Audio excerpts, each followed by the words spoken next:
Chapter अपन start करते हैं sir political parties. इसमें अपन हर तरह की पार्टी को डिस्कस करेंगे और ऑलरेडी पहले इससे जो अपन पहले वाले चैप्टर पढ़े थे इसमें अपन ने डिस्कस कर लिया था कि सर डेमोक्रेसी वगैरह क्या होती है या अनडेमोक्रेटिक कंट्री क्या होती है, या इसके अलावा और क्या क्या डिस्कस किया था सर पार्टीज के लिए या इलेक्शंस के लिए क्या क्या जरूरी होते हैं। तो इसमें भी सर कुछ कुछ बेस फॉर्म ही अपन पढ़ेंगे, जैसे पॉलिटिकल पार्टी पहले तो क्या होती है, इसके अलावा इलेक्शंस क्या होते हैं, इलेक्शन के क्या क्या क्राइटेरिया एलिजिबिलिटी है, या इसके अलावा कितने प्रकार की पार्टी होती है या कितने प्रकार की पार्टी सिस्टम होते हैं, ऐसी कौन सी कंट्री है जिसमें एक ही पार्टी रूल करती है, ऐसी कौन सी कंट्री जिसमें दो पार्टी रूल करती है, या इसके अलावा ऐसी कितनी कंट्री हैं जिसमें मल्टी पार्टी सिस्टम भी चलता है। मल्टी पार्टी सिस्टम जानते हैं, ये सारी चीजें पढ़ेंगे अपन, ठीक है। और आधा चैप्टर आज करेंगे, आधा कल करेंगे, टुकड़ों में करेंगे। तो सर स्टार्ट करते हैं और पहला चैप्टर अपना यहीं से स्टार्ट होता है पॉलिटिकल पार्टीज से। तो पॉलिटिकल पार्टीज से सर पहला अपना क्वेश्चन जो होता है अराइज क्वेश्चन यहाँ से अराइज होता है कि why do we need a political party. पहले तो ये होता होगा सर पॉलिटिकल पार्टीज ही क्या होती हैं, फिर अपन ये पढ़ेंगे कि व्हाई डू वी नीड या हमें जरूरत क्यों है। पहले होता पॉलिटिकल पार्टीज क्या होती है। What do you mean by political parties. Political parties से आपका क्या आशय है या क्या मतलब समझते हैं यार। बहुत सिंपल सी बात है, जो इलेक्शन में पार्टी जो एलिजिबल हैं, जो नॉमिनेटेड हैं, या फिर इलेक्शंस में जो कैंडिडेट खड़े हो रहे हैं अपनी पार्टी के सिंबल के साथ, तो पॉलिटिकल पार्टी होगी, सिंपल सी बात है। अब सर दूसरा क्वेश्चन ये अराइज होता है कि इन पॉलिटिकल पार्टीज की हमें आवश्यकता ही क्यों है। तो most visible institution in democracy sir, हमारे डेमोक्रेसी में कई सारे इंस्टीट्यूशन हमने देखे हैं और कई सारी पार्टीज भी देखी हैं, लेकिन अगर हम सर कई रिमोट एरियाज में चले जाते हैं, यानी जो छोटे मोटे एरियाज हैं उनमें अगर हम चले जाते हैं कहीं, तो हमें सर बहुत अलग अलग चीजें देखने के लिए मिलती हैं। जैसे अगर हम कभी रिमोट एरियाज में जाएंगे ना, तो भले ही लोगों को कुछ पता नहीं है कि संविधान हमारा क्या है, कुछ नहीं पता, या ये नहीं पता कि इलेक्शन प्रोसीजर कैसे होता है, कुछ नहीं पता, बस सिर्फ दो तीन चीजें जाते हैं, भाई साहब आज के दिन वोटे हैं, हमें जा वाला बटन दबा के आना है। ये तो जानते हैं सर, गांव में क्या होता है, जी वाला बटन दबाना है, मतलब खत्म। इसके अलावा दो या तीन पार्टीज में जान लेते हैं। मोस्टली क्या पार्टीज होती है सर, मोस्टली कुछ होगा सर बीजेपी के साथ और कुछ होगा सर कांग्रेस के साथ, या बहुत ज्यादा हो जाएगा तो आपके साथ चले जाएंगे, है ना। अरे शांति। तो सर गांव में या रिमोट एरियाज में अपन चले जाते हैं, जो अनएजुकेटेड या अनलिटरेट लोग हैं, तो वो मोस्टली क्या जाते हैं, भाई सर इस वाली बटन को दबाना है या वोट देना है। या फिर हमारी जो दो पार्टीज हैं, कोई भी दो पार्टीज के साथ या तीन पार्टीज के साथ कोई एक खड़ा हो जाएगा, तो मैं बीजेपी के साथ हो गया, मैं कांग्रेस के साथ हो गया और मैं इसके साथ हो गया, और हम उसी के साथ रहेंगे बस। तो यही चीज है sir. There may not be about constitution, वो वाली कॉन्स्टिट्यूशन के बारे में नहीं जानते, but may know something about the political parties, लेकिन पॉलिटिकल पार्टीज के बारे में कुछ कुछ जानते हैं। जैसे ये बीजेपी सरकार है, ये कांग्रेस सरकार है, आप सरकार है, ऐसे करके एग्जांपल दे रहा हूँ, जो भी पार्टी का नाम ले रहा हूँ ये ध्यान रखना। Political party become identity with the social and political division. Political party जो है वो आइडेंटिटी में आती है अपने सोशल और पॉलिटिकल डिवीजन के बेस पे सर। फिर ना तो क्वेश्चन और do we need a political party at all, क्या हमें कोई पॉलिटिकल पार्टीज की कोई जरूरत पड़ती है, हाँ या ना। इसके अलावा why political party become omnipresent in democracy all over the world. इन दो क्वेश्चन का आंसर दोगे, वो बहुत सिंपल क्वेश्चन है। पहला, do we need a political party, क्या हमें कोई पॉलिटिकल पार्टी की आवश्यकता है, क्यों है, अगर है तो। रूल्स एंड रेगुलेशन, कंट्री को मेंटेन कौन करेगा, लॉज को मेंटेन कौन करेगा। इसके अलावा sir why political parties become omnipresent. Political parties आज जगत भर में सर दुनिया भर में फैल रही हैं कि आज ये नई पॉलिटिकल पार्टी स्टार्ट हो गई, आज ये ऑर्गेनाइजेशन स्टार्ट हो गई, तो ये इसकी क्या आवश्यकता है या फिर कि ओमनीप्रेजेंट क्यों बनती जा रही है, तो ये भी देखेंगे। कोई दिक्कत है इतने में, आगे बढ़ते हैं सर। पॉलिटिकल पार्टीज देखो, अब एक एक पॉइंट को अच्छे से समझते चलो सर। ये पॉलिटिकल पार्टीज का तो एक प्रोसीजर मान सकते हैं या कोई इंपॉर्टेंट पॉइंट्स मान सकते हैं। क्वेश्चन आएगा आपके में कि sir what do you mean by political parties and discuss its importance, ठीक है, या मैरिज। तो देखो, it is a group of people, ये ग्रुप ऑफ पीपल होता है come together to the contest of election and hold power in a government. ये सर होता क्या है कि जब पॉलिटिकल पार्टीज अराइज होती हैं किसी भी स्टेट में या किसी भी कंट्री में, तो सर क्या होता है कि वो एक साथ आती है, कम टुगेदर पॉलिटिकल पार्टीज जितनी भी हैं वो एक साथ आएंगी और कंटेस्ट इलेक्शन यानी इलेक्शंस का कंटेस्ट करेंगे, इलेक्शन करने के लिए रेडी रहेंगी with the power of government की पावर के साथ। उसके बाद क्या होगा, वो अपने पॉलिटिकल डिवीजन को अलग अलग सोसाइटीज में डिवाइड कर देगी, यानी they agree to some politics, they agree to some policies and programmes. उन्होंने जो जो पॉलिसीज और प्रोग्राम बनाई हैं वो सोसाइटीज में शो करेंगी कि भाई साहब मेरी पॉलिसीज है, मेरे प्रोग्राम है और ये अच्छे हैं। समझ में आ रहा है। जैसे एग्जांपल के तौर पर मान के चलते हैं, मैंने क्या बोला, पहला तो समझ में आ गया होगा कि कोई भी पॉलिटिकल पार्टी अराइज होगी तो सर इलेक्शन के साथ ही होगी, इतना तो सिंपल सी बात मानते हैं अपन। दूसरा वाला पॉइंट ये कह रहा है कि अगर कोई भी पॉलिटिकल पार्टी अराइज हो रही है इलेक्शन के टाइम पे, तो सर वो अपनी पॉलिसीज और प्रोग्राम को शो करेगी सोसाइटी के सामने। पॉलिसीज और प्रोग्राम यानी उसमें कौन कौन से प्रोग्राम या पॉलिसी स्टार्ट करेंगे, जैसे लाडली लक्ष्मी योजना, सुना है ना, सुना है ना? ऐसी कईयों सारी, जैसे सर और कोई एग्जाम बता सकते हो और कोई एग्जांपल पॉलिटिकल पार्टीज का? बहना योजना, सुकन्या योजना, है ना, जनधन योजना, प्रधानमंत्री आवास योजना, नहीं सुना? प्रधानमंत्री कौशल विकास केंद्र भी है ना, मुद्रा योजना, ऐसे कई सारी योजना। तो एग्जांपल है कि सर तमाम योजनाएं हैं, तमाम पॉलिसीज और प्रोग्राम्स हैं, ये बनाए क्यों गए हैं? पहली बात तो सर इनको संक्षेप में करते हैं, और जब पॉलिटिकल पार्टीज अराइज होती हैं तो ये सोसाइटी के सामने रखती हैं। सर क्यों रखती हैं? क्योंकि ये लोगों को या पब्लिक को पता चले कि भैया हमने ये पॉलिसीज को उठाया है, या ये वाले मुद्दे को हमने उठा के सॉल्व किया है। जैसे मान के चलते हैं सर गरीबों पे घर नहीं थे, मान के चलते हैं, अच्छा यह ध्यान रखना मैं कोई भी पॉलिटिकल पार्टी का अगर एग्जांपल ले रहा हूं या किसी का नाम ले रहा हूं तो वो ऐसा एग्जांपल ही होगा, मैं किसी के कंटेस्ट में नहीं हूं, ठीक है? अब सर मैं बोल रहा हूं, मान के चलते हैं कि जो पॉलिसी का प्रोग्राम का एग्जांपल ले रहा हूं, तो मान के चलते हैं कि कई लोगों पे घर नहीं है, जो गरीब लोग हैं, तो प्रधानमंत्री भैया अपने मोदी सरकार आती है और कहते हैं कि आज से हम प्रधानमंत्री कौशल विकास योजना या प्रधानमंत्री जनधन योजना या प्रधानमंत्री आवास योजना शुरू करते हैं। अपन घर की बात कर रहे थे तो आवास योजना चला दी कि आज से जितने भी गरीब लोग हैं भैया हम उनको घर बांटेंगे, कोई दिक्कत? तो ये क्या है, पॉलिसीज अपने सामने रख रही है सोसाइटी के सामने, ताकि लोगों को एटलीस्ट अवेयर रहे, लोगों को पता रहे कि ये वाली पार्टी ने ये वाला मुद्दा उठाया है और इसको सॉल्व किया है या नहीं किया है, जिसके बिहाफ पे क्या होगा, वोट मिलेगी। सिंपल सी बात है, ये कर क्यों रहे हैं? वोट क्यों नहीं कर रहे हैं? दूसरे पॉइंट से सब सहमत है? कोई दिक्कत है सर? कोई दिक्कत है दूसरे पॉइंट में? नहीं है? चलो तीसरा one, a political party tries to convince the people that policies are better than other policies. यानी सर जो मैंने बताया पहले नंबर पे कि कोई भी पॉलिटिकल पार्टी आएगी वो इलेक्शंस के लिए खड़ी होगी, इतनी तो सिंपल सी बात है, अगर इलेक्शन के लिए नहीं है तो पॉलिटिकल पार्टी किस बात की। दूसरे नंबर पे जैसे ही पॉलिटिकल पार्टी अराइज होगी वो अपने लिए कोई प्रोग्राम या पॉलिसीज निकालेगी अपनी डेमोक्रेसी कंट्री या फिर अपने भाई या फिर पीपल के लिए, अपने लोगों के लिए, लोकतंत्र के लिए। तो सर जो पॉलिटिकल पॉलिसीज या प्रोग्राम निकालेगी तो सोसाइटी को बताएगी। तीसरा पॉइंट, फिर क्या करेगी कि ये लोगों को कन्विंस करने का काम करेगी। फिर क्या करेगी सर, ये पॉलिटिकल पार्टी जो भी प्रोग्राम्स निकाली है ये लोगों को कन्विंस करेगी, जो भी उसने पॉलिसीज निकाले हैं कि ये बेटर देन द पॉलिसीज और अदर, यानी ये दूसरे की पॉलिसी से बहुत अच्छी हैं। मान के चलते हैं दो पॉलिटिकल पार्टी है, एक्स पॉलिटिकल पार्टी और वाई पॉलिटिकल पार्टी। अब मान के चलते हैं कि किसी एक्स पॉलिटिकल पार्टी ने ये वाला मुद्दा उठाया, ठीक है, और इसी के बिहाफ पे क्या कर दिया कि वाई पॉलिटिकल पार्टी ने कोई दूसरा मुद्दा उठा दिया। अब वो क्या करेगी कि लोगों को कन्विंस करेगी, कब? इलेक्शन के टाइम पे। वो कहेगी कि देखो इनने ये वाला मुद्दा उठाया लेकिन पूरा नहीं किया, हमने ये वाला उठाया था लेकिन पूरा किया। समझ में आ रहा है? एग्जाम्पल के तौर पर पिछले वाले मान के चलते हैं कि पिछले 5 साल पहले जो इलेक्शन हुए थे, तो मान के चलते कोई और पार्टी रूल कर रही है, कांग्रेस बीजेपी एग्जाम्पल ले लें, मान के चल रहे हैं, एग्जांपल ले रहे हैं, ध्यान रखना, एग्जांपल में लेके चलते हैं कि 5 साल पहले से कांग्रेस रूल कर रही है, ठीक है। अब उन्होंने क्या किया कि अलग अलग जगह सड़कें बनवाई, ठीक है, और सड़कें बनवाई और 1 साल के अंदर सड़कें सारी खराब हो गई। अब हुआ क्या, अब जो वाली पार्टी रूल में आएगी, दोबारा इलेक्शंस के लिए आएगी, तो होगा क्या कि दूसरी अपोजिशन पार्टी क्या करेगी कि दोबारा सड़कें बनवा देगी, और उसके बाद क्या करेगी कि देखो इस पार्टी ने सड़कें बनवाई थी लेकिन वोट डाला करके बनवाई थी, 1 साल के अंदर सारी सड़कें तहस नहस हो गई, पानी गिरा, गड्ढे पड़ गए, गाड़ियां के एक्सीडेंट हो गया, नहीं होता? कई सारे अपन आरोप लगाते हैं, और फिर क्या होगा कि वो वाली पार्टी पॉलिटिकल पार्टी क्या करेगी, लोगों को कन्विंस करेगी कि भैया अब हमने बनवाई है, अब तुम नाप लेना 1 साल बाद, अगर एक भी गड्ढा पड़ गया तो हमारा नाम बदल देना। बोलती कि नहीं बोलती सर? ये दूसरी पॉइंट। तो ये तीसरा पॉइंट क्या हो गया कि सर, तीसरा पॉइंट क्या हुआ कि तीसरे पॉइंट में सर पॉलिटिकल पार्टीज ने जितने भी पॉलिसीज निकाले हैं, प्रोग्राम्स निकाले हैं, वो लोगों को कन्विंस करेगी कि हमारी पॉलिसीज उस वाली पॉलिटिकल पार्टी से बेटर है या अच्छी है। कोई दिक्कत? They try to win elections so that they implement their policies, और इसी के बेस पे ये इलेक्शंस जीतने की कोशिश करेंगे और ज्यादा वोट हासिल करने की कोशिश करेंगे। सर अगला पॉइंट देखो, Thus parties reflect fundamental policies, division in a society। और सर इनके बाद होता क्या है, ध्यान से सुनते जाओ, इंपॉर्टेंट चैप्टर है, लेकिन एक ही बार पढ़ाऊंगा क्योंकि अगली बार पढ़ाऊंगा तो बोरिंग लगेगा अपन को, है ना? इंटरेस्टिंग अभी है क्योंकि अपन पहली बार पढ़ रहे हैं।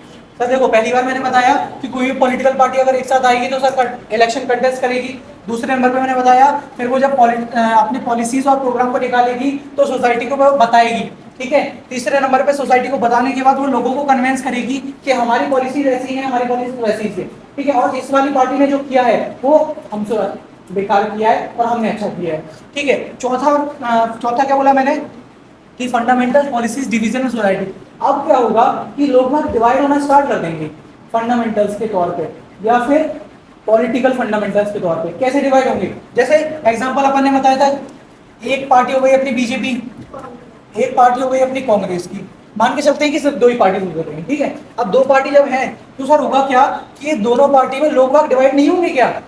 देखो अपन को पता है सर, हर इंसान के अपने अपने अलग अलग ओपिनियन होते हैं, ठीक है। अगर अपन इस क्लास में मान के चलते हैं 50 बच्चे बैठे हैं, ठीक है। अगर 50 बच्चे सर बैठे हैं तो मान के चलते हैं कि 25 बच्चे इनके साथ भी हो सकते हैं और 25 बच्चे इनके साथ भी हो सकते हैं, या 20 बच्चे इनके साथ भी हो सकते हैं और बाकी के इनके साथ 30 बच्चे इनके साथ भी हो सकते हैं। नहीं हो सकते क्या, सबका ओपिनियन मतलब इसको मना थोड़ी कर सकते हैं। तो सर क्या होगा कि इसके बेस पे सर हम पॉलिटिकल फंडामेंटल डिवीजन लेके आएंगे।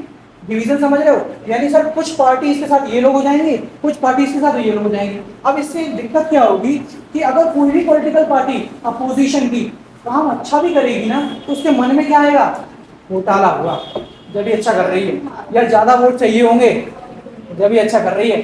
समझ में आ रही है मैं क्या बोल रहा हूँ। तो सर ये सीन रहता है इसी की अपेक्षा में। जैसे मान के चलते हैं कि कोई किसी अदर पॉलिटिकल पार्टीज के साथ में है और बहुत अंधा सपोर्ट करता है कि भैया वो तो कुछ भी करेंगे, वो बीच चौराहे पे किसी को भी मार दे, मैं तो उसी का साथ दूंगा, हमें एक ही बटन दबानी है। समझ रहे हो ना, वो बटन दबाने वाला सीन। तो सर होगा क्या कि अब की बार में अगर कितना भी अच्छा काम कर लो तब भी हम देखेंगे क्या अपनी पार्टी को कि हमारी पार्टी कौन सी अच्छा काम कर रही है, और दूसरे को भी हम कन्विंस क्या करेंगे तुम्हारी पार्टी ऐसी नहीं है, हमारी पार्टी काम करती है, एक काम करो हमारी पार्टी में तुम आके देखो। बोलते कि नहीं बोलते। तो सर ये अंधे लोग होते हैं। ये वाला चौथा पॉइंट समझ में आया, कोई दिक्कत है, सब क्लियर है, कोई दिक्कत आ रही है समझ में। तो चलो अगली बात। फिर sir parties are about the part of society thus involve in a partnership. देखो अभी मैं जो पॉइंट बता रहा था सेम आ गई। जहां से सर क्या होगा कि पार्टनरशिप का सीन स्टार्ट हो जाएगा, वही सेम पार्टनरशिप का कि भैया हमारी पार्टी का पार्टी अच्छी है हम तो इसी का साथ देंगे, तुम्हें देना तो दे दो किसी और के साथ, है ना। कई बार तो क्या होता है कि एक घर में लड़ाइयाँ होना स्टार्ट हो जाती हैं, नहीं होती भाई साहब, दो लोग हैं हम ये वाली पॉलिटिकल पार्टी को सपोर्ट करते हैं, ये वाली को करते हैं, अब दोनों कपल में बीच में आपस में लड़ाई हो गई, वोट किसी को भी मिले वो बात की बात है, लेकिन घर में पहले युद्ध शुरू हो गया कि नहीं पार्टी तो मेरी अच्छी है वरना रात में खाना नहीं दूंगी। समझ में आ रहा है। तो ये सीन रहता है सर, तो पार्टनरशिप स्टार्ट हो जाता है। इसके अलावा the party known as which part of stand for which political party support and interest और अपोज, और उसी के अनुसार सर हम क्या करेंगे कि पॉलिटिकल पार्टीज को सपोर्ट करेंगे अपने इंटरेस्ट के साथ में। इतने में किसी को कोई दिक्कत हो तो बताओ। स्टार्टिंग में पॉलिटिकल पार्टी क्या होती है मैं बता रहा हूँ, बहुत छोटे संक्षेप में बता रहा हूँ कि पॉलिटिकल पार्टी क्या होती है। अब पॉलिटिकल पार्टी की जरूरत क्यों है, मैंने कुछ क्वेश्चंस अराइज करवाए थे, देखो याद करो कि पॉलिटिकल पार्टीज की क्या जरूरत है मैंने बताया। इसके अलावा फिर ये भी बताया कि सर पॉलिटिकल पार्टी ओमनीप्रेजेंट कैसे बन जाती हैं। तो सर ये कुछ टैक्टिक्स होती हैं जिनके सभी लोग ओमनीप्रेजेंट बन जाती है, सर भी आपके पूरे वर्ल्ड में यही और रही है। चलो अगली बात करें, अगला जाओ सर। फिर आता है 3 कंपोनेंट्स ऑफ पॉलिटिकल पार्टीज। हमारा नहीं था कैसा हो, चलो चलो अरे सुनो अगला सुनो सर। उसके बाद 3 कंपोनेंट्स ऑफ पॉलिटिकल पार्टी।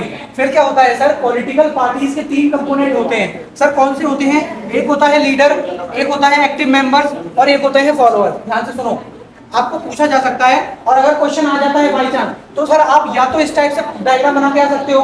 सुनो ध्यान से, अगर क्वेश्चन आता है पेपर में तो या तो इस टाइप से कर लो, नहीं तो एक सर हायरार्की सिस्टम में बना लो। देखो याद करो मैंने तुम लोगों को 9th में भी पढ़ाया हुआ है हायरार्की सिस्टम, क्लर्जी नोबेलिटी याद है। तो उसी के अनुसार जैसे ये सर एक हायरार्की सिस्टम ऐसा बना लिया करो जिसमें कॉलम बना लिए सर। एक में क्या लिख दिया अपन ने लीडर्स, एक में लिख दिया एक्टिव मेंबर्स और एक में क्या लिख दोगे फॉलोअर्स। समझ में आ गया, इस टाइप का डायग्राम बनाना। अब सर ये 3 कंपोनेंट समझ में आ गए पॉलिटिकल पार्टीज के। पहला लीडर, दूसरा एक्टिव मेंबर, सब फिर फॉलोअर। सबसे पहले होता है लीडर, फिर एक्टिव मेंबर, फिर फॉलोअर। सबसे ज्यादा जनसंख्या होती है सर फॉलोअर्स की, ठीक है।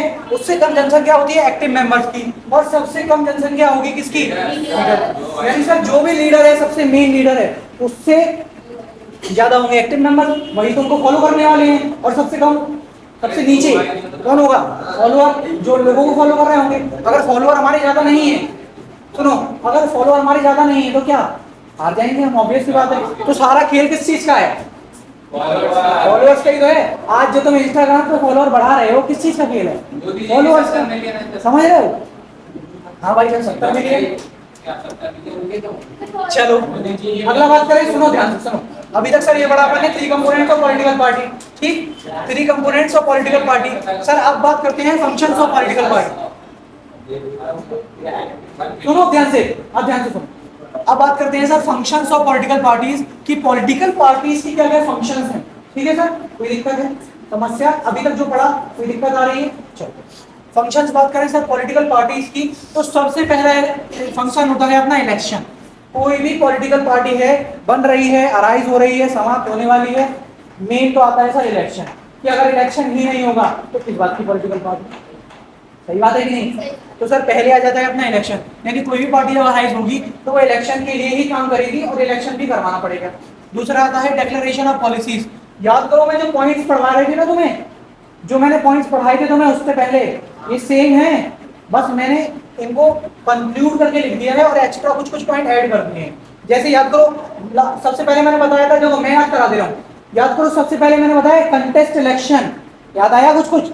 यानी जब पॉलिटिकल पार्टी राइज होगी तो इलेक्शन कंटेस्ट होगा। अब देखो याद करो, दोबारा से अपन पीछे जाते हैं, और दूसरे में मैंने क्या बताया था?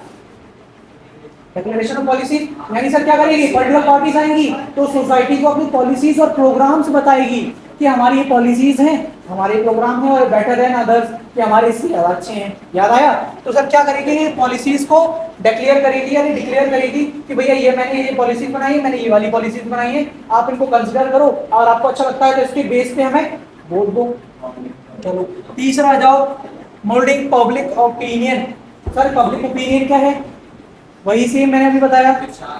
तीसरा वाला विचार, सर मैंने अभी बताया था कि सभी लोगों के ओपिनियन, थॉट्स यानी विचार अलग अलग हैं। कुछ किसी चीज को सपोर्ट कर रहे हैं, कुछ किसी चीज को सपोर्ट कर रहे हैं, कुछ किसी और चीज को सपोर्ट कर रहे होंगे, सब अपनी अपनी जगह सही हैं, लेकिन अगर कंटेस्ट एक साथ मिलते हैं तो वो डिबेट क्रिएट होगा, ऑब्वियस सी बात है। तो सर होगा क्या कि पब्लिक ओपिनियन है, सबके अपने अपने ओपिनियन होते हैं और इसी के बेस पे हम वोट भी करते हैं जिसको जो पॉलिटिकल पार्टी अच्छी और लग रही है।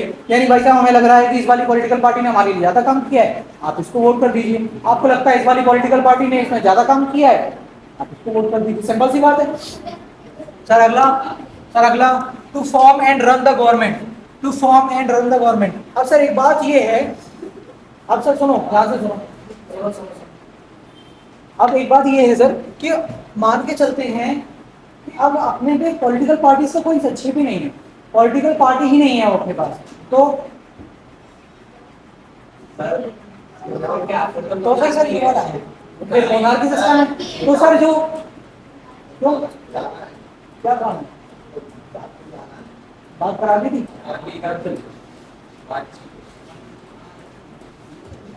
देखो तो फिर सर होगा क्या कि जिन लोगों ने, जो लोग अपॉइंट हुए हैं, नॉर्मली जीते हैं किसी भी स्टेट लेवल से, अब सर वो तो फ्री हैं, इंडिपेंडेंट है किसी भी काम करने के लिए। अब जब सर इंडिपेंडेंट हो जाएंगे तो अपने मनमर्जी चलाएंगे।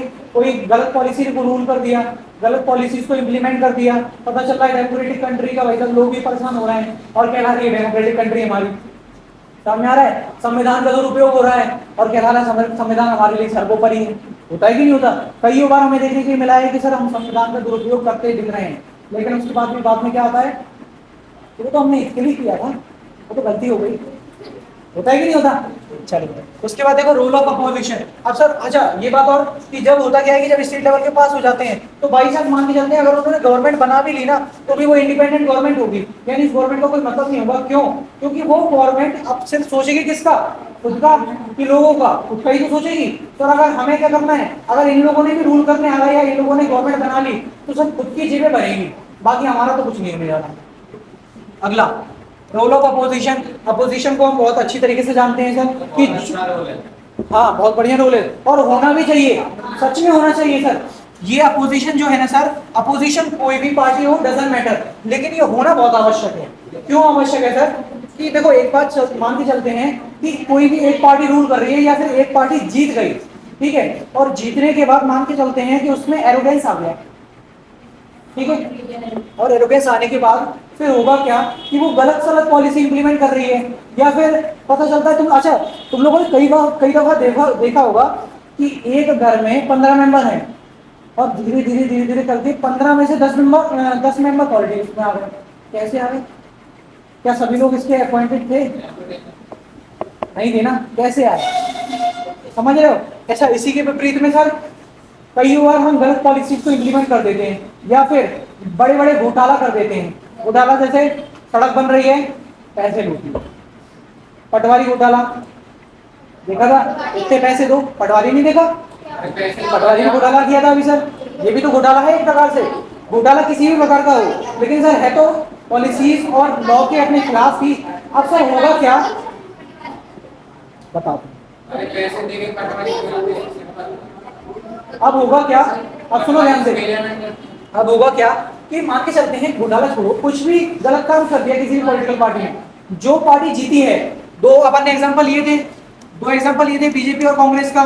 मान के चलते हैं कि कांग्रेस जीती है, ठीक है, मान के चलते हैं कांग्रेस जीत गई, और कांग्रेस ने क्या किया सर कि कोई गलत पॉलिसीज को इंप्लीमेंट कर दिया या गलत काम कर दिया। अब जो अपोजिशन की पार्टी होगी, कौन है अपोजिशन की पार्टी, अब ये अपोजिशन पार्टी इसको बार बार क्रिटिसाइज करेगी कि तुमने ये गलत किया है, तुमने ये गलत किया है, और बार बार सपोर्ट किसका लेगी, मीडिया का, जनता का।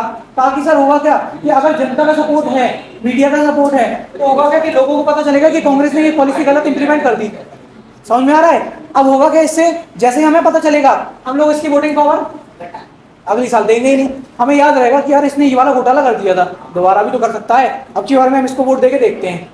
समझ में आ रहा है, समझ में आ रहा है सर, ये सीन है। तो एक प्रकार से अपोजिशन अच्छा भी है, क्यों सर, क्योंकि ये क्रिटिसाइज करेगा कि तुमने ये पॉलिसी गलत करी है, एक सेकंड, तुमने ये पॉलिसी गलत करी है, और जब गलत करी है तो अपन लोगों को यानी हमें, यानी जो पार्टी जीती है उसको एक चांस मिलेगा कि वो पॉलिसीज को सही करे। और सर क्या रहता है कि अपोजिशन अगर बार बार क्रिटिसाइज करती है या बार बार आंकड़ा डालती है ना, तो जो विनर पार्टी है उसको एक डर रहता है मन में, क्या कि अगर मैंने ये पॉलिसी गलत इंप्लीमेंट करी तो भाई साहब ये मेरे को क्रिटिसाइज करेंगे और मेरा नाम उछल जाएगा गलत तरीके से। इसीलिए कोशिश करते हैं कि मैं जो भी विनर पार्टी जो भी है वो कोशिश करते हैं कि मैं जितना ज्यादा हो सके अच्छे काम करूं, ताकि लोगों से ज्यादा वोटें मिल सके और ज्यादा मैं एप्रिसिएशन मिल सके। अरे सर हाँ, अब तुम्हारा लो कॉन्फिडेंस मोशन कब होगा, जब बहुत ज्यादा नाम उछल जाए, पता चला इसमें भी नाम आ गया, इसमें भी नाम आ गया, शराब घोटाले में भी नाम आ गया, जेल चले गए, लोगों में फिर क्या रहेगा कि भैया ये वाली पॉलिटिकल पार्टी यानी इसके नेता तो मेन लीडर है और जेल में होके आ रहे हैं, इतने सारे घोटाले कर रहे हैं। भैया जब इतने सारे घोटाला कर रहे हैं तो हम इनको जिताएंगे क्यों, अब इन्हें हम जिताएंगे क्यों, समझ में आ गया, राइट। बोलना वही चाह रहा था मैं बस। Parties play decision role of making law, यानी सर जो भी पार्टी विनर रहती है, जो भी पार्टी की मेजोरिटी रहती है, अच्छा ऑब्वियस की बात है सर, जो पार्टी विनर होगी वो मेजोरिटी में होगी, अपन को सब पता है। अगर सर विनर पार्टी है तो उसका रोल ज्यादा रहेगा किसी भी लोगो बनाने में, लेकिन पूरा रोल नहीं रहता, ये हमें पता है, क्योंकि ऑलरेडी हम पढ़ चुके हैं कि सर हमारे पास दो पार्टीज हैं, मान के चलते हैं कि सर एक राज्यसभा हो गई अपने पास, एक लोकसभा हो गई, मेजोरिटी किसी में भी हो, लेकिन सर दोनों से ही तो बिल पास होगा।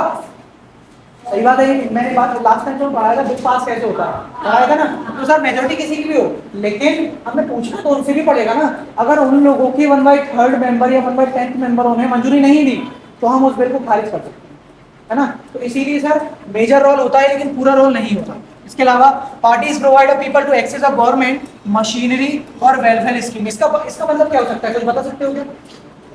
Parties provide people access to government machinery and welfare schemes.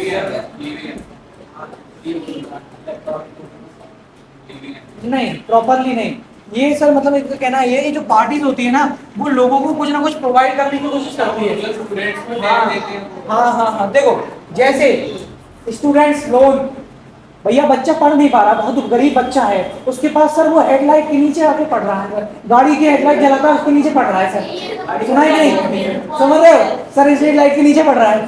तो ऐसे लोगों के पास जिनके पास पैसा नहीं है पढ़ने के लिए, वो क्या करेंगे, लोन ले लेंगे, कोलेट्रल फ्री लोन। जब आपकी नौकरी लग जाए तब आप वापस कर देंगे, अब नहीं लगी तो नहीं लगी भगवान जाने, ठीक है, लेकिन देना तो पड़ेगा ना, रख के थोड़ी लग जाओगे। वसूली भाई है सामने अपना, भूल गए क्या वसूली भाई को, वसूली बहन है नौकरी लगने के बाद देगी। अच्छा सर ऐसे कई सारे वेलफेयर स्कीम्स, यानी वो क्या करेगी, बार बार गवर्नमेंट जो विनर पार्टी है वो गवर्नमेंट क्या करेगी, बार बार ऐसे ऐसे स्कीम्स निकालेगी जो कि आपको सर लगेगा कि नहीं सीन हमारे लिए अच्छा है। जैसे अभी मैंने बताया कि कोलेटरल फ्री लोन निकाल दिए स्टूडेंट्स के लिए, जनधन योजना निकाल दी, आवास योजना निकाल दी। सर इसके लिए कहाँ जाना है तुम्हें? मकबरी में। ज्यादा पैसे ले रहे हैं, हम पहुंचा रहे हैं, आ जाओ। इससे होगा क्या सर? हमें अप्रिसिएशन मिलेगा कि लोगों तक हमने ज्यादा एक्सेस पहुंचाया गवर्नमेंट का। अच्छा, तुम लोगों ने भी देखा होगा कि बीच में जो गरीब लोग हैं उनको अनाज वितरण शुरू हो गया था, नहीं देखा? सर तो ट्रक भर के आता था, छोटा वाला हाथी, वो भर के आता था, गेहूं मिल रहा है, चावल मिल रहे हैं, एक नमक की थैली मिल रही है, नहीं नहीं? ये किस लिए है? 1 किलो शक्कर मिल रही है, 1 किलो शक्कर मिल रही है। अच्छा, ये आता तो अच्छा ही है, लेकिन चेंज होके पता चलता है भाई साहब की बद से बदतर हो जाता है ये। लेकिन हालांकि सरकार की गलती नहीं है, ये नीचे वाले जो लोग काम कर रहे हैं उनकी गलती है, कोई दिक्कत नहीं है। अब तो बंद हो गया, अब तो बंद हो गया, पहले मिलता था मिट्टी का रेस। तो सर होता क्या है, अब क्या करेगी कि गवर्नमेंट जो सुनो, अब होगा क्या कि सर जो गवर्नमेंट है वो कोशिश करेगी कि मैं लोगों तक जितना ज्यादा एक्सेस पहुंचा सकूं अपनी स्कीम से या फिर कोई भी जुगाड़ है मशीन से, वो सर मेरे लिए ज्यादा अच्छा है। इतने में कोई दिक्कत हो तो बताओ, है कोई दिक्कत, कोई समस्या, कोई परेशानी? थोड़ी देर और देख लेते हैं, फिर बाकी के सेशन कल करेंगे। फिर आता है सर अगला पॉइंट अपना, नीड फॉर पॉलिटिकल पार्टी, क्यों जरूरी है? सेम आगे क्वेश्चन जो उस टाइम पढ़ा था पढ़ने, sir need for political party के हमारे लिए जरूरी क्यों है? तो अब सर अब क्या करेंगे, कुछ सर्कमस्टेंसेस को इमेजिन करेंगे, ठीक? It is difficult to imagine democracy without a political party. ये हमारे लिए बहुत ज्यादा डिफिकल्ट है कि सर हमारी कोई भी डेमोक्रेसी में पॉलिटिकल पार्टी है ही नहीं। अभी मैंने एज्यूम करवाया था, अब सर दोबारा एज्यूम करते हैं कि हमारी डेमोक्रेसी में, दोबारा एज्यूम करो कि हमारी डेमोक्रेसी में कोई पॉलिटिकल पार्टी सर है ही नहीं है, ठीक? हमारी पॉलिसी में या हमारी डेमोक्रेटिक कंट्री में कोई पॉलिटिकल पार्टी है ही नहीं, क्योंकि without political parties every candidate in election will be independent. अभी मैंने बताया, क्योंकि सर होगा क्या कि अगर हमारे पास कोई पॉलिटिकल पार्टी नहीं होगी तो जो भी पार्टी इलेक्शन जीत के आई है, इलेक्शन लड़ रही है, वो सर इंडिपेंडेंट हो जाएगी। इंडिपेंडेंट हो जाएगी मतलब अपनी मनमर्जी का काम शुरू कर देगी sir. So no one will be the able to make a promise, तो कोई भी सर हमसे प्रॉमिस नहीं करेगा कि आज से हम ये वाली पॉलिसीज को इम्प्लीमेंट कर रहे हैं या ये वाली धाराओं को हटा रहे हैं अगर गलत है, तो कोई प्रॉमिस ही नहीं करेगा। क्यों? क्योंकि जानते हैं हम ही तो है राजा, शहंशाह कौन है? हमें। अब कोई हमसे बोलने आ रहा है क्या? नहीं आ रहा। क्यों? डेमोक्रेटिक कंट्री में सर पॉलिटिकल पार्टी नहीं है जो क्रिटिसाइज करेगी। अपोजिशन का समय आ गया, सेम सर। तो होगा क्या सर, अगर पॉलिटिकल पार्टी नहीं है तो होगा क्या सर, जो पॉलिटिकल पार्टी जीती है इंडिपेंडेंट हो जाएगी, वो अपनी मनमर्जी का काम करने के लिए हो जाएगी और इसलिए वो कोई भी प्रोमिसेस नहीं करेगी। इसके अलावा people about the any major policies changes, और ना ही किसी पॉलिसी में चेंज करेगी, और अगर करेगी तो खुद के हित के लिए, यानी अगर हमारा जेब भर रही है या फिर हमारा फायदा हो रहा है तो ही चेंजेस होंगे, तो नहीं होंगे। चलो अगला point, the government may be form. अच्छा इसके अलावा अगर मान लेते हैं सर कि बाई चांस जो लोग जीते हैं स्टेट लेवल से, जो जीते हैं उन लोगों ने मिलके कोई पार्टी फॉर्म भी कर ली या कोई गवर्नमेंट फॉर्म कर ली, तो होगा क्या सर कि वो अनसर्टन रहेंगे। अनसर्टन कैसे रहेगा? कोई भरोसा है कौन सी इम्प्लीमेंट कर रहा है, कोई भरोसा है कौन सी पॉलिसी अच्छी निकाली है, कौन सी बुरी निकाली है। अगर लोगों को वो गलत लग रही है तो उसके लिए क्या करेंगे? आवाज उठाएंगे, उठाते रहो, एक ही पार्टी सिस्टम में कुछ कर भी नहीं सकते अपन। समझ में आ रहा है? तो सर ये सीन हो जाएगा। फिर elected representative will be accountable to their respective constituencies not for the country. इसके अलावा सर होगा क्या, लास्ट टाइम मैंने तुम लोगों को बताया था कि कॉन्स्टिट्यूएंसीज होती है सर, बताया था हर स्टेट की अलग अलग कॉन्स्टिट्यूएंसीज निकालते हैं अपन, होता है कि नहीं होता? तो सर होगा क्या कि जिस कॉन्स्टिट्यूएंसी से वो पॉलिटिकल पार्टी जीती है ना, अब वो सिर्फ उसी के अकाउंटेबल होगी। समझ रहे हो? जैसे मान के चलता हूं कि सर अपने मध्य प्रदेश अभी इलेक्शन हुए थे तो अपने एमपी से कितनी सीटें निकली थी सर? निकली थी नहीं थी? अब सर 29 सीटों में से मान के चलता हूं मैं किसी एक एरिया से खड़ा हो गया, मान के चलता हूं मैं ऐसे एरिया से खड़ा हो गया, सांसद नगर, चारसर नाला, जो भी है अपना, तो आसपास के एरिया से मैं खड़ा हो गया सर। अब और किसी भी मिनिस्ट्री से खड़ा हो गया, अब होगा क्या सर, मिनिस्ट्री बाद में मिलेगी लेकिन मैं एज्यूम करने चल रहा हूँ, ठीक है, ध्यान रखो। अब होगा क्या कि जो भी मैं काम करूंगा उसका लायबिलिटी मेरी कहां तक रहेगी सर? उसका दायित्व तो कहां तक रहेगा? मेरे एरिया तक। समझ रहे हो? अगर मेरे को कुछ काम करना है तो मैं मेरी एरिया तो करूंगा, मेरे को फायदा करना है तो मैं अपना घर का ही तो करूंगा, तुम्हारे घर का क्यों करूंगा?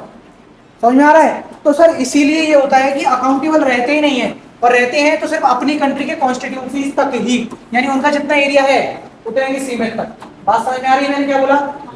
बहुत बड़ी बात। अगला बात करते हैं, needed some agencies to gather different views on various issues to present these of to the government। इससे समझ में आ रहा है कुछ समझ सकते हो, बता सकते हो? needed some agencies to gather मतलब एक साथ इकट्ठा करना होता है, gather different views on the various issues to present these of government। फिर गवर्नमेंट के अलग अलग व्यूज को गैदर किया जाएगा और उस पॉलिटिकल पार्टीज को कंसीडर करके इंप्लीमेंट किया जाएगा, लेकिन चाहे वो अच्छा हो चाहे बुरा हो, डजंट मैटर। इतने में कोई दिक्कत है तो बताओ सर, है कोई दिक्कत? तो सर अगला क्वेश्चन अपने पास एक अराइज होता है, बोले सर क्या कि हाउ मेनी मेजर और elective parties are good for a democracy. कौन सी पार्टी और कितनी पार्टी हमारी डेमोक्रेसी के लिए अच्छी है? क्या इसका आंसर कोई दे सकता है? सर रियल बात तो ये है कि क्वेश्चन ही गलत है। कैसे गलत है? क्योंकि सर ये जो पॉलिटिकल पार्टी कौन सी अच्छी है या कितनी होना चाहिए, ये है सर हमारी डेमोक्रेसी के सिचुएशन या सर्कमस्टांसेस पे डिपेंड है। समझ में आ रही है? उस कंट्री के नेचर कैसे चल रहे हैं उस पर डिपेंड करता है कि कितनी पॉलिटिकल पार्टी खड़ी होंगी। समझ रहे हो? या फिर अगर उस कंट्री में या उस स्टेट में या उस शहर में ज्यादा प्रॉब्लम्स हैं तो ज्यादा पॉलिटिकल पार्टी कोई कहीं से खड़ा हो जाएगा, कोई कहीं से खड़ा हो जाएगा और प्रॉब्लम्स को अराइज करके ज्यादा वोटिंग पावर्स को इंप्लीमेंट करेंगे या फिर टेक आउट करने की कोशिश करेंगे। तो सर ये क्या होता है कि इसके नेचर्स और बेसिस पे रहता है या सर्कमस्टांसेस पे डिपेंड करता है कि कौन सी पॉलिटिकल पार्टी अच्छी है या बुरी है या कितनी होनी चाहिए हमारी डेमोक्रेसी में। अब समझ में आ गया? कोई दिक्कत है, कोई समस्या है, कोई डाउट है? हाँ भैया आगे बढ़ते हैं। How many political party should be है? सर हमारे पास कितनी पॉलिटिकल पार्टीज हैं होना चाहिए? देखो सबसे पहले सर पार्टी करते हैं, 3 प्रकार की अपनी पॉलिटिकल पार्टीज आ जाती हैं। सर 3 प्रकार की अपने पास पॉलिटिकल पार्टी आ जाती हैं। कितना? एक आता है single party system, bi party यानी डुअल पार्टी सिस्टम भी कहते हैं जैसे अपन, और एक आता है multi party system. Single party system मतलब होता है सर जिस कंट्री में एक ही पार्टी रूल कर रही है। इसका बेस्ट एग्जांपल है अपना चाइना। जिस देश में सिर्फ और सिर्फ एक ही पार्टी रूल कर रही है, डजंट मैटर अपोजिशन में कौन है, कोई नहीं आ सकता, अपोजिशन में नहीं आ सकता, एक ही पार्टी रूल करेगी, वो अच्छी हो बुरी हो कोई मतलब नहीं होता, डजंट मैटर। ठीक है, उसने काम अच्छा कर रही है काम बुरा कर रही है कोई फर्क नहीं पड़ता, पार्टी एक ही रूल करेगी। एग्जांपल आपके सामने है सर चाइना। इतने में कोई दिक्कत? सर दूसरा बाई पार्टी सिस्टम या डुअल पार्टी सिस्टम भी, यानी सर इसे कहते हैं अपन दोहरी पार्टी सिस्टम। दो पार्टी सिस्टम कौन सी? यूएसए और यूके में दो होंगी सिर्फ, उससे ऊपर नहीं आ सकती।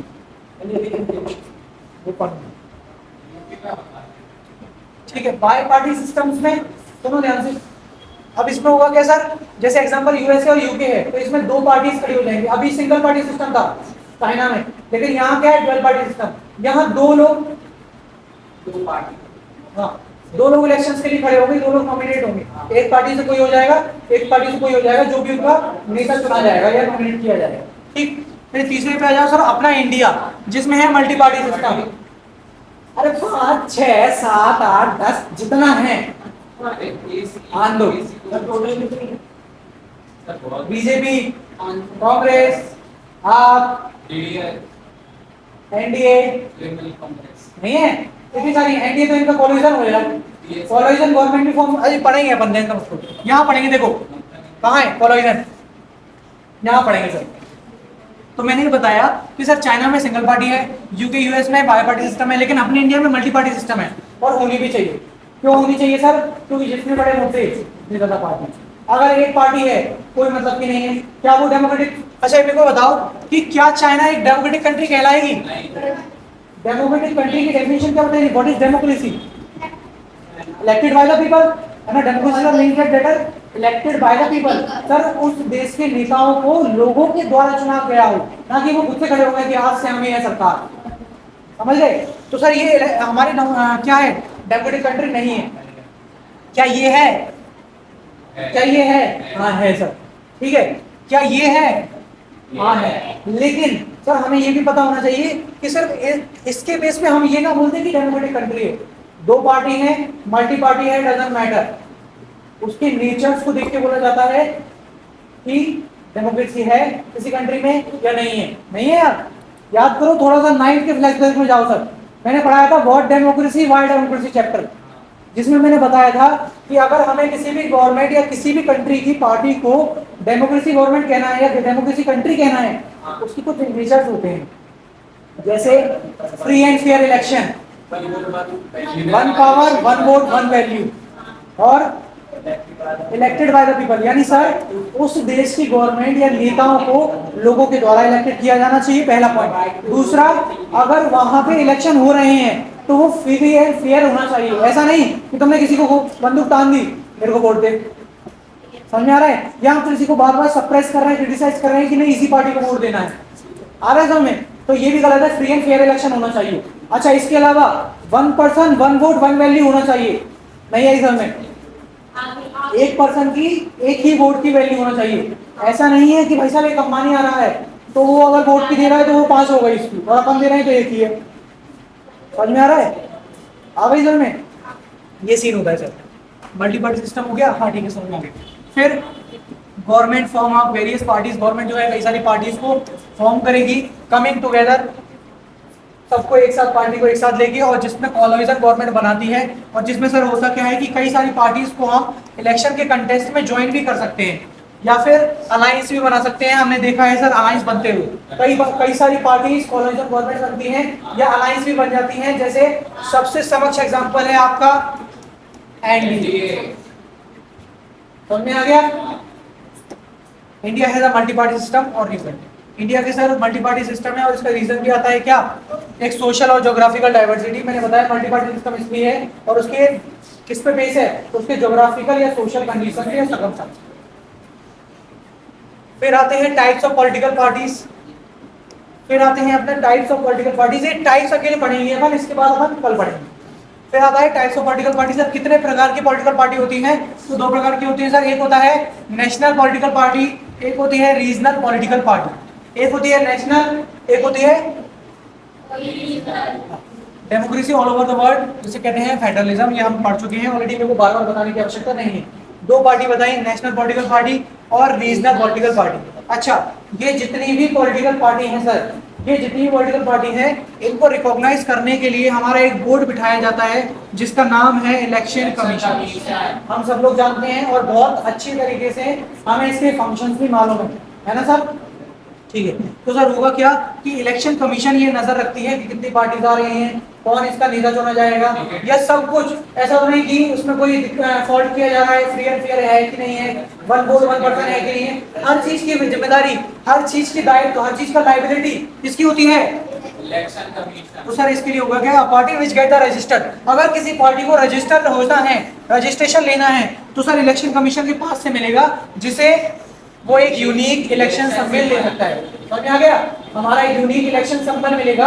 अच्छा, जो पार्टी नेशनल पार्टी बन जाती है ना, ध्यान से सुनना, जो पार्टी अपनी नेशनल पार्टी बन जाती है उनके पास खुद का एक यूनिक सिंबल रहता है, जैसे तुमने देखा होगा बीजेपी का यूनिक सिंबल है, कांग्रेस का एक अपना सिंबल है, आपका एक अपना सिंबल है, तो हर चीज का, हर पॉलिटिकल पार्टी का एक अपना अलग सिंबल है ना।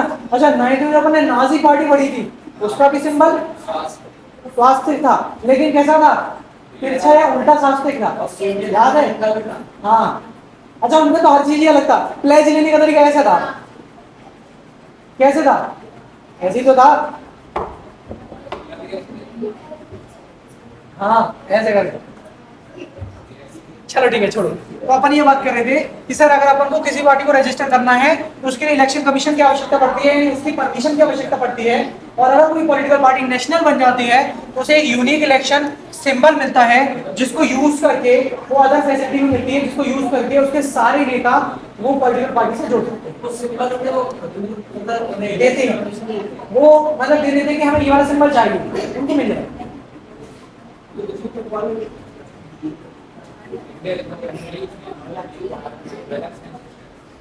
आज के लिए यही तक रखें, ठीक है। तो देखो अभी तक सर अपन ने इतना पढ़ा है, सुनो ध्यान से, अभी तक इतना पढ़ा है। कल से सर क्या करेंगे, कल जो अपन की क्लास लगेगी तो यहाँ से स्टार्ट करेंगे, और ये पूरा अपन पढ़ेंगे, इलेक्शन कमीशन के थोड़ा सा बारे में पढ़ेंगे, और फिर पार्टीज भी पढ़ेंगे अलग अलग। देखो यार अपनी आ गई कांग्रेस पार्टी, देखो इसका सिंबल अलग है, बीजेपी सिंबल अलग है, यूनिक पार्टी है, नेशनल पार्टी है।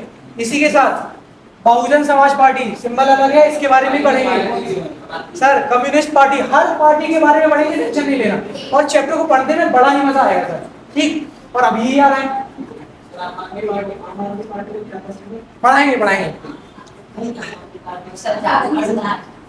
हाँ हाँ पढ़ाएंगे पढ़ाएंगे पढ़ाएंगे। अरे तमाम सिंबल हैं, किसी ने टॉफी रख लिया, किसी ने झाड़ू रख ली, किसी ने टूटी कुर्सी रख ली, समझ रहे हो, कुछ भी हो सकता है, कुछ भी।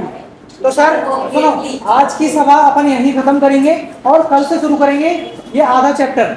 जब तक ये इतना पढ़ के आना है, कभी कोई डाउट हो सर तो पहले मेरे को बताओ, फिर मैं अपन ये समाप्त कर देंगे। है कोई डाउट? चलो।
सीपीआई की बात कर रहे हैं, communist party of India, CPI. Sir इसका फॉर्मेशन होता है 1925 में, इसका फॉर्मेशन होता है। Accept the parliamentary democracy, parliamentary democracy में इसको एक्सेप्ट किया जाता है as means of promoting the interest of working class, farmers और पुअर। यानी मेनली सर किसके लिए बनी थी? फार्मर के लिए, पुअर्स के लिए। यानी देखो ये मेनली बना किसके लिए सर? जो गरीब इंसान है यानी पुअर लोग हैं, और किसके लिए? फार्मर्स जो लोग हैं या वर्किंग क्लास जो लोग हैं, मेनली इनके लिए पार्टी बनाई थी और इनके लिए एक्सेप्टेंस दी गई थी। इसके अलावा सर अगर मैं इसकी आइडियोलॉजी की बात करूं, सीपीआई पार्टी की आइडियोलॉजी, तो the party believe in the Marxism of Leninism, secularism, democracy, oppose of secessionism और कम्युनलिज्म। यानी हर चीज को सपोर्ट करते हैं हम, बंधुत्व में भी सपोर्ट करते हैं, पीसफुल में भी सपोर्ट करते हैं, और हम सर सेक्युलरिज्म और डेमोक्रेसी में भी सपोर्ट करते हैं। डेमोक्रेसी में ऑलरेडी बता चुका हूं। फिर sir party significantly presence in the state.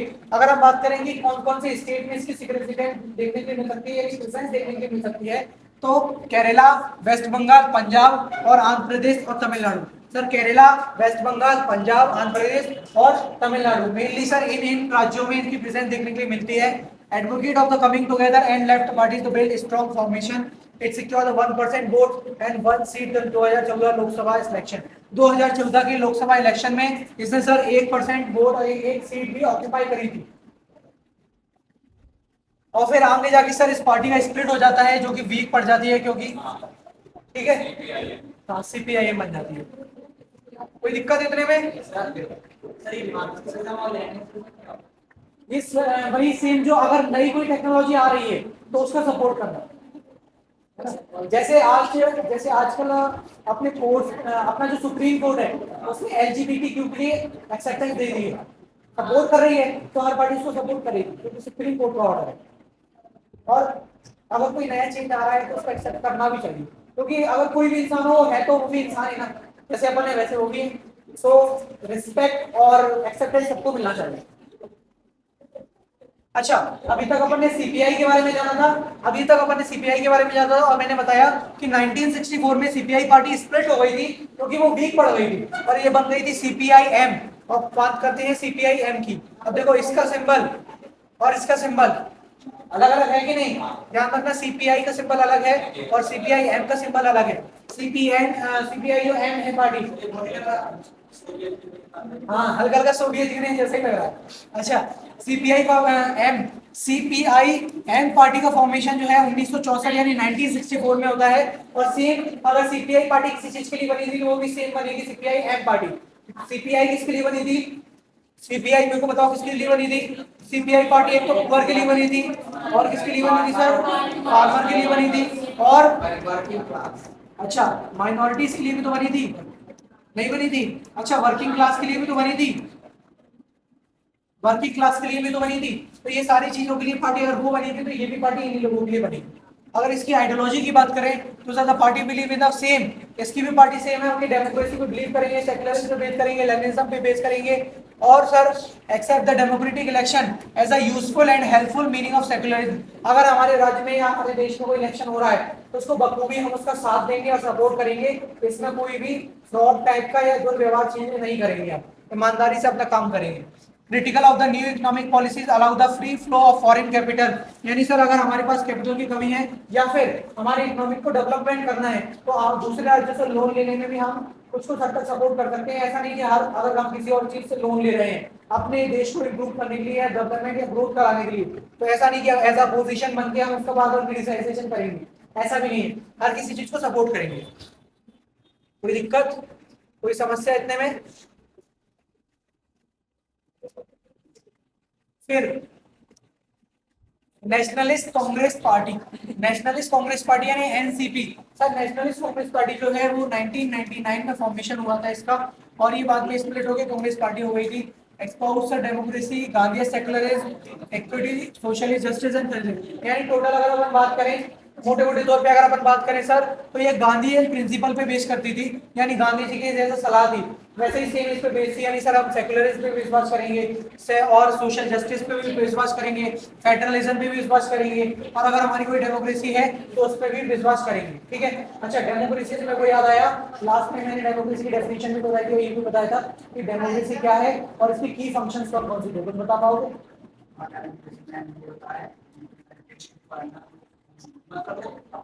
Elected by the people, कुछ मत याद रखो। हाँ बस कुछ याद रखो, सिर्फ इतना याद रखो, elected by the people. Sir democracy क्या है? जिसमें मेंबर्स को लोगों के द्वारा चुनाया गया हो, या इलेक्टेड बाय द पीपल हो। अच्छा इसके की फीचर मैंने बताया थे, जैसे हाँ वन वोट वन वैल्यू, लिख दूं क्या मैं इसमें? अच्छा इसके कुछ की फीचर्स थे, जैसे वन वोट और वन वैल्यू, वन वोट और वन वैल्यू। इसके अलावा फ्री एंड फेयर इलेक्शन था, फ्री एंड फेयर इलेक्शन था। और क्या था? और क्या था? और बताओ, ये सब तो दे सकते हैं की फीचर्स। लास्ट टाइम मैंने तुम लोगों को बताया था कि की फीचर्स क्या है। ये दो फीचर्स तो बता दिए मैंने, one vote one person one value, one vote one value one person, और फ्री एंड फेयर इलेक्शन होना चाहिए। और क्या होना चाहिए बताओ जल्दी।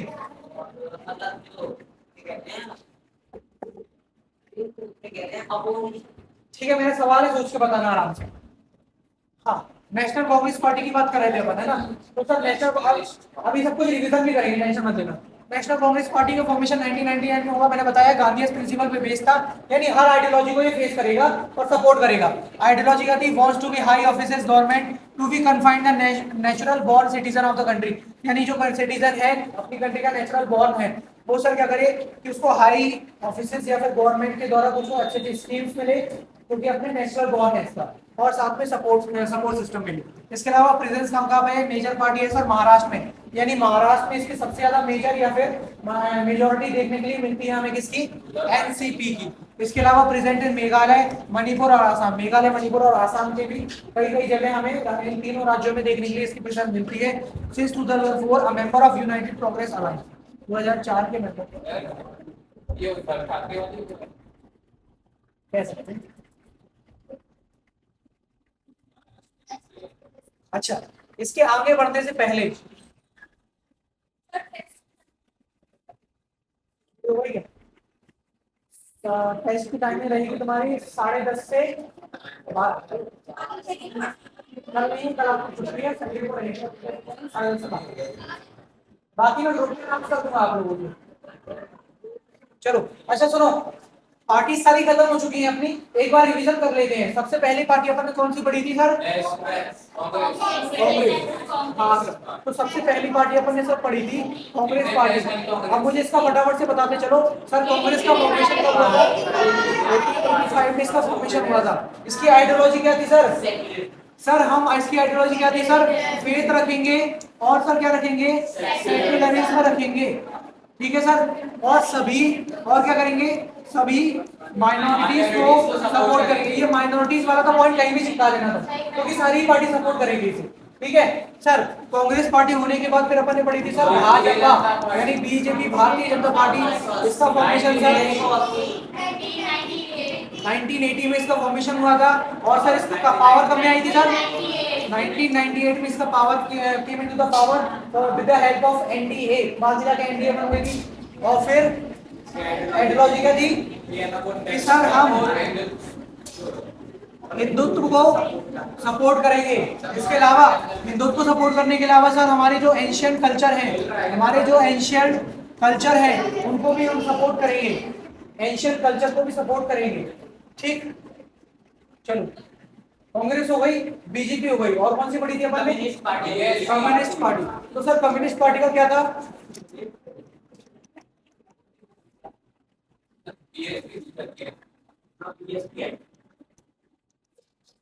कम्युनिस्ट बता दो, कम्युनिस्ट बताओ। हाँ तो कम्युनिस्ट पार्टी का फॉर्मेशन सर 1925 यानी 1925 में इसका फॉर्मेशन हुआ था। आइडियोलॉजी हाँ, तो Leninism, democracy, secularism, minority support, हर चीज को सपोर्ट करेगी, ठीक है सर। ये हो गया। इसके अलावा कौन? NCP, NCP communist party India में। फिर वो उसका फॉर्मेशन कब होगा? 1964 में होगा। अच्छा एनसीपी का फॉर्मेशन,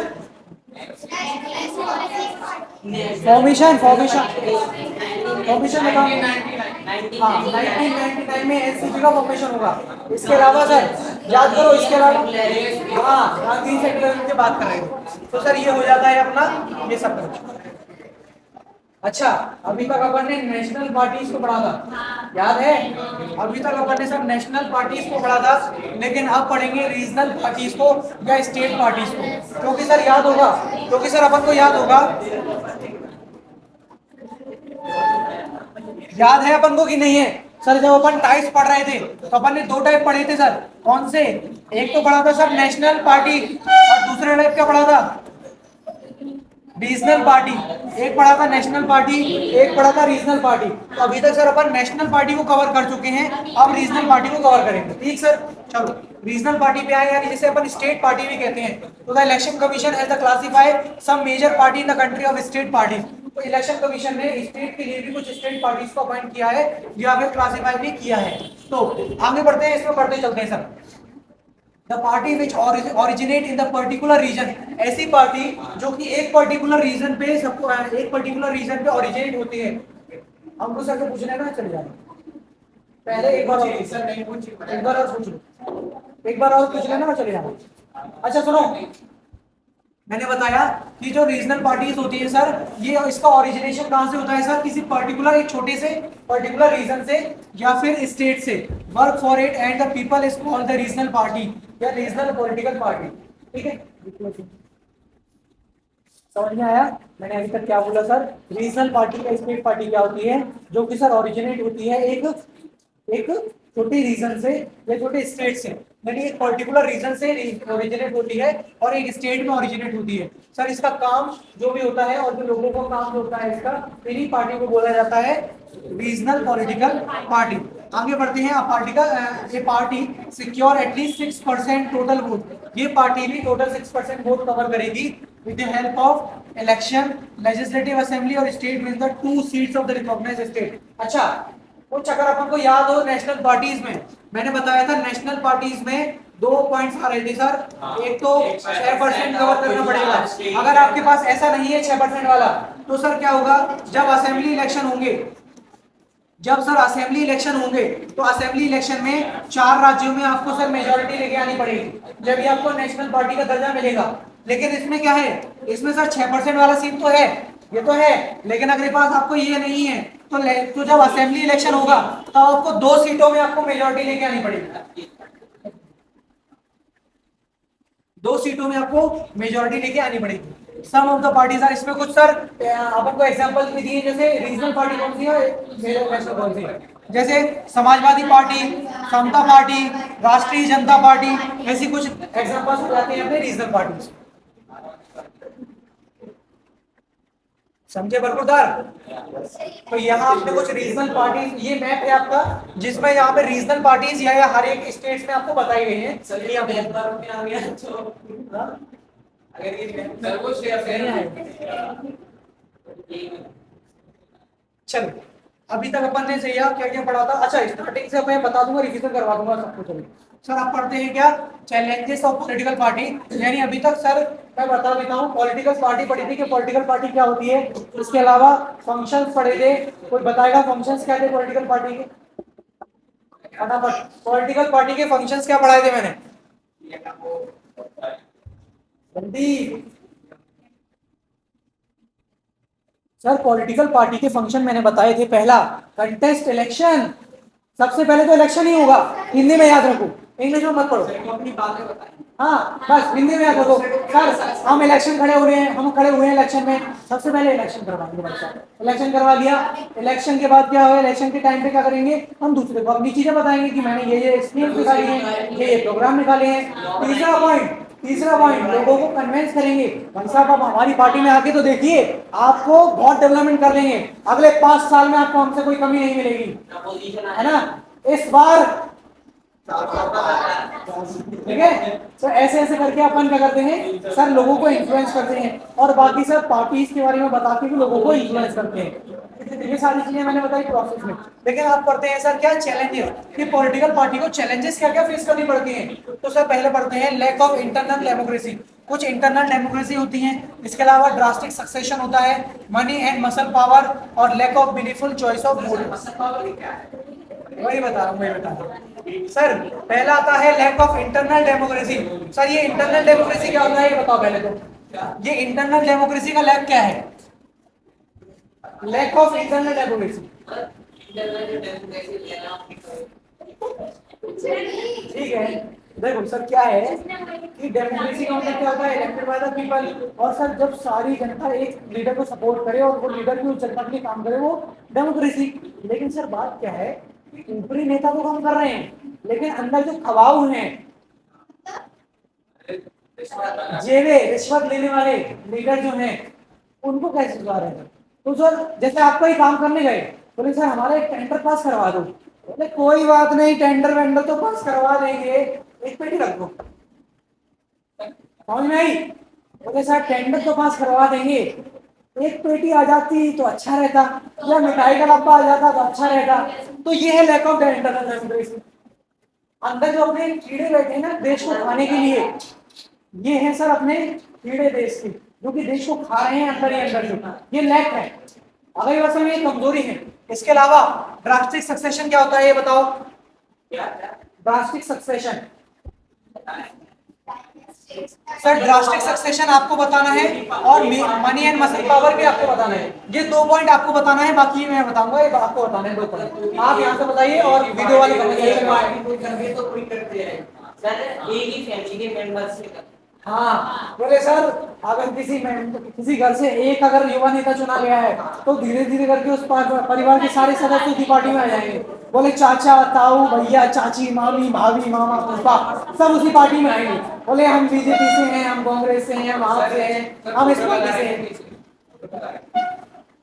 फोटो तो दिख ही रही है।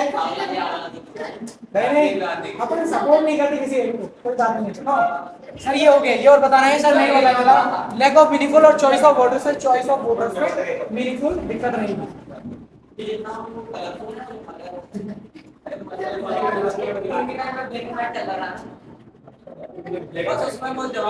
चलो बस थोड़ा सा ही चैप्टर रह गया अपना, फटाफट खत्म कर लेते हैं, थोड़ा सा ही चैप्टर रह गया है सर। चैप्टर है how can be parties reform, यानी सर पार्टी रिफॉर्म अब कैसे होंगी। तो अच्छा एंटी डिफेक्शन लॉ तो अपन जानते ही हैं, एंटी डिफेक्शन लॉ तो अपन जानते होंगे क्या होता है। एमएलए और एमपी ना चेंज पार्टी चेंज नहीं कर सकते तो ठीक है सर।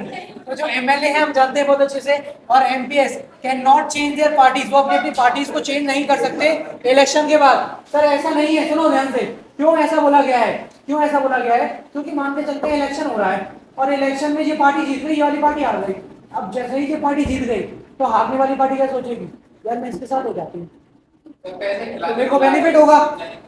लेकिन अब क्या है, कॉन्स्टिट्यूशन में लिखा है एंटी डिफेक्शन लॉ कि भैया इलेक्शन होने के बाद क्या है, कोई भी एमपी एमएलए अपनी पार्टी को चेंज नहीं कर सकता किसी भी अदर बेनिफिट को पाने के लिए। इसके अलावा दिस वाज डन पहले, मतलब कैसे 5 साल में इलेक्शन होते हैं, उससे पहले नहीं, इलेक्शन जब नजदीक आ जाए और जब पार्टी को फॉर्मेशन कैंडिडेट्स को चुना जाता है, किस पार्टी से आप खड़े होना चाहते हैं, जब हर 5 साल। This was done because many elected and representative for the indulging and defection order become the minister of cash reward. Sir cash reward के कारण ये सारे काम होते हैं। फिर एफिडेविट होता है सर, क्या एक एफिडेविट बनाया जाता है, जैसे अपन एक ऑर्डर या पास भी कहते हैं। The supreme court pass an order, supreme court एक ऑर्डर पास करता है to reduce the influence of money and criminal, यानी सर क्रिमिनल्स को इन्फ्लुएंस और मनी को इन्फ्लुएंस कम हो सके, इसीलिए क्या करते हैं कि एक एफिडेविट बनाया जाता है सुप्रीम कोर्ट के जरिए, ताकि हम ज्यादा से ज्यादा क्रिमिनल एक्टिविटी को रोक सकें और इलीगल यानी मनी लॉन्ड्रिंग चीजों को रोक सकें। ठीक है, फिर आता है steps taken by the election commission. ऐसे कौन कौन से इलेक्शन स्टेप्स हैं जो कि इलेक्शन कमीशन के द्वारा लिए जाते हैं। हाँ, एक ऑर्डर होता है, ऑर्डर सुप्रीम कोर्ट के द्वारा निकाला जाता है ऑर्डर। मैंने बताया आप तीसरा point sir, steps taken by the election commission, ऐसे कौन से स्टेप्स हैं जो कि इलेक्शन कमीशन के द्वारा लिए जाते हैं। ये सब कुछ पढ़ चुके हैं अपन, इसलिए मैं ज्यादा पढ़ा नहीं रहा, क्योंकि सर देखो the election commission as part and order, election commission एक ऑर्डर पास करेगा टू मेकिंग इसको बनाने के लिए necessary for political party to hold their organisation election for their income tax return. उसके ऑर्गेनाइजेशन में कितना इनकम टैक्स का रिटर्न आया है, ये सारे ऑर्डर भी कौन पास करेगा? इलेक्शन कमीशन पास करेगा। इसके अलावा इलेक्शन कमीशन के और भी कुछ स्टेप्स चलते हैं, जैसे इलेक्शन कैसे होना चाहिए, इलेक्शन किस मैनर में होना चाहिए, कितने कैंडिडेट्स हो रहे हैं इसके अंदर, पोलिंग बूथ का क्या सीन है, एक कहाँ से लानी है, कैसे इलेक्शन करवाने हैं, किसका क्या सिंबल है, कितनी पार्टीज आज बैठी हैं इलेक्शन के लिए, समझे?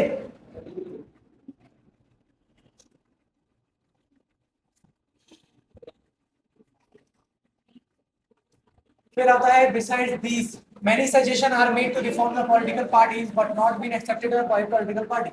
सर कई सारे सजेशन हमारी पॉलिटिकल पार्टीज के लिए दिए जाते हैं, लेकिन पॉलिटिकल पार्टीज कुछ सजेशन एक्सेप्ट नहीं भी करती है। जैसे a law should be made by the regulate internal affair of the political party. एक लॉ सर बनना चाहिए कि उसको इंटरनल पॉलिटिकल पार्टी के इंटरनल अफेयर जो चल रहे हैं, यानी अंदर जो क्या क्या चीज चल रही है, अगर कोई घोटाला चल रहा है, कोई इलीगल काम चल रहा है, तो उसमें भी उसको ऐसा लॉ बनना चाहिए कि अगर ऐसा कुछ पकड़ाता है उस पर कार्रवाई होना चाहिए। इसके अलावा it should be made a mandatory to political party give a minimum member of ticket. ये सबसे ज्यादा इंपॉर्टेंट पॉइंट है भैया, अपने लिए भी उनके लिए भी। देखो ध्यान से पढ़ो sir, it should be mandatory, ये सबसे ज्यादा जरूरी है किसके लिए? पॉलिटिकल पार्टीज के लिए।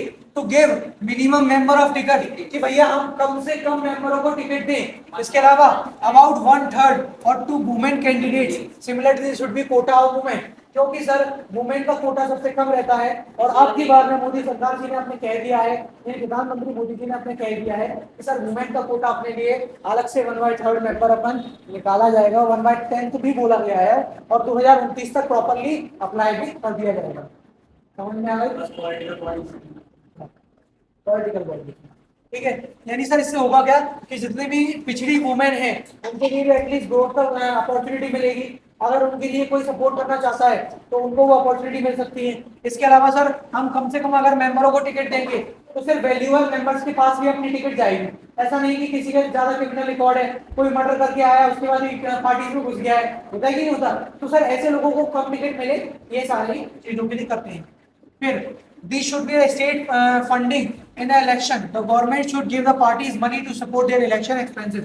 और फिर क्या करती है कि गवर्नमेंट कुछ एक्सपेंसेस देती है, यानी कुछ पैसे देती है इलेक्शन के टाइम पे, ताकि जो पॉलिटिकल पार्टीज हैं उसके इलेक्शन का फंडिंग कर सकें। कोई दिक्कत, कोई समस्या?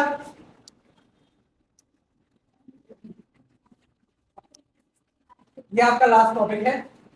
To other ways of political party can be reform, यानी people can pressurise the this can be done to the petition, publicity and education. अगर कोई सर इलीगल काम होता है या फिर किसी पॉलिटिकल पार्टीज को प्रेशराइज किया जाता है तो सुप्रीम कोर्ट का प्रावधान है कि वो तुरंत आके अपनी शिकायत दर्ज करवा सकती है, चाहे वो उसके लिए पिटीशन लगाए, चाहे पब्लिसिटी करे, चाहे एजुटेशन करे। अगर मतलब बता रहा, अगर पॉलिटिकल पार्टी किसी लोगों को प्रेशराइज करती है, ध्यान देना, अगर पॉलिटिकल पार्टी किसी पर्सन को प्रेशराइज कर रही है, किसी पीपल को प्रेशराइज कर रही है कि आप हमें वोट दें, जैसे कोई पार्टी आती है और तुम्हारे गणपति में बंदूक रख दे, हमें ही वोट देना है, तो सर ये इलीगल है, ये इलीगल है ना? तो सर ऐसा नहीं करना है। लेकिन तब भी अगर कोई पॉलिटिकल पार्टी इससे हद तक गिर जाती है तो भी सर आपके पास प्रावधान है कि आप अपने सुप्रीम कोर्ट में जा सकते हैं और आवाज उठा सकते हैं। पिटीशन यानी सर आप याचिका दायर कर सकते हैं, ऑर्डर लगा सकते हैं कि हमारे साथ ऐसा ऐसा काम हुआ। फिर sir ordinary citizen, pressurise group, movement and media play are important role. बाकी सर इलेक्शन के टाइम पे लोगों का सबसे ज्यादा इंपॉर्टेंट रोल रहता है और मीडिया का इंपॉर्टेंट रोल रहता है। अगर कोई मूवमेंट हो रहा है उसका भी इंपॉर्टेंट रोल होगा सर। इसके अलावा सर अगर कोई इलेक्शन होता है हमारे पास, सर अगर इलेक्शन होता है तो मीडिया का सबसे ज्यादा इंपॉर्टेंट रोल होता है। क्यों? क्योंकि सर आप कैसे चेक करोगे कि कितने वोट किसको मिले? बात समझ में आ रही है? आपको ये कैसे पता चलेगा कि अगर जैसे दो पार्टी खड़ी हो रही है, पार्टी ए पार्टी बी, आपको ये कैसे पता चलेगा कि कौन सी वाली पार्टी को सबसे ज्यादा वोट मिले? मीडिया के जरिए, इसी के दौरान पता चलेगा। तो सर इसलिए मीडिया का रोल इंपॉर्टेंट होता है। इसके अलावा कई सारी असलियत खोलने का काम भी किसका होता है? मीडिया का होता है। इसके बाद को पता चल ही जाता है कि कौन सी पार्टी में कितना क्रिमिनल रिकॉर्ड चल रहा है। तो सर यहाँ चैप्टर समाप्त होता है। एक बार मैं समराइज कर देता हूँ, एक राइज में सारा समराइज कर देता हूँ सर अपन ने क्या क्या पढ़ा है, ताकि आप लोगों को कोई भी कंफ्यूजन पैदा दोबारा ना हो। देखो ये तो मैंने सब बता दिया था सर, ये मैंने सारा दोबारा से बता दिया था। बात करते हैं सर पहले पार्टी से। इंडियन नेशनल कांग्रेस के बारे में बताया, जो कि 1885 यानी 1885 में फॉर्मेशन हुई। इंडिपेंडेंस से पहले। इसका आइडियोलॉजी क्या है सर? हम फेथ और सेकुलरिज्म को सपोर्ट करेंगे और सेंट्रिक पार्टी को सपोर्ट करेंगे। इसके अलावा भारतीय जनता पार्टी 1980 में फॉर्मेशन हुआ, 1998 में मेजर पार्टी में आई, यानी मेजर रोल में आई। इसके अलावा इसकी आइडियोलॉजी क्या होगी सर? स्ट्रॉन्ग और मॉडर्न इंडिपेंडेंट। इसके अलावा हिंदुत्व को सपोर्ट करना। इसके अलावा फुल पॉलिटिकल इंटीग्रेशन होना जम्मू और कश्मीर में, और धर्म के नाम पे किसी को क्रिटिसाइज करना बंद करना। बहुजन समाज पार्टी बीएसपी, जिसका मेन लीडर रहे हैं अपने कांशी राम जी। इसके अलावा 1984 में इसका फॉर्मेशन हुआ है। आइडियोलॉजी हर धरती के लोगों को सपोर्ट करना, चाहे दलित हो, चाहे आदिवासी हो, चाहे ओबीसी हो, या फिर माइनॉरिटीज हो। इसके अलावा यहाँ पे कुछ अपने एग्जांपल भी दिए थे। ठीक सर। कम्युनिस्ट पार्टी सर, इसका फॉर्मेशन 1925 में हुआ। आइडियोलॉजी सेकुलरिज्म और डेमोक्रेसी भी थी इसकी। इसके अलावा कम्युनिस्ट पार्टी यानी मार्क्सिज्म यानी सीपीआई एम जो पार्टी हमने पढ़ी थी, इसका फॉर्मेशन 1964 में हुआ और आइडियोलॉजी सेम रही। बनी किसके लिए थी ये पार्टी? पुअर फार्मर्स के लिए और वर्किंग क्लासेस के लिए। नेशनल कांग्रेस पार्टी भी पढ़ी थी सर, और ये गांधी प्रिंसिपल पे बेस्ड था। फॉर्मेशन 1999 में हुआ था। फिर रीजनल पार्टी वगैरह अपन ने पढ़ा कि रीजनल पार्टी क्या होती है, और चैलेंजेस भी पढ़े कि लैक ऑफ इंटरनल डेमोक्रेसी क्या था, ड्रास्टिक सक्सेशन भी मैंने बताया, ये आपको बताना था, मनी एंड मसल पावर ये आपको बताना है, और lack of meaningful choices of voter. बाकी सारी चीजें मैंने आपको बता दी। अगर कोई दिक्कत है, कोई समस्या है, कोई डाउट है तो पूछिए। और कोई समस्या, कोई परेशानी, कोई दिक्कत? ठीक है सर, तो आज की सभा यहीं समाप्त करेंगे हम।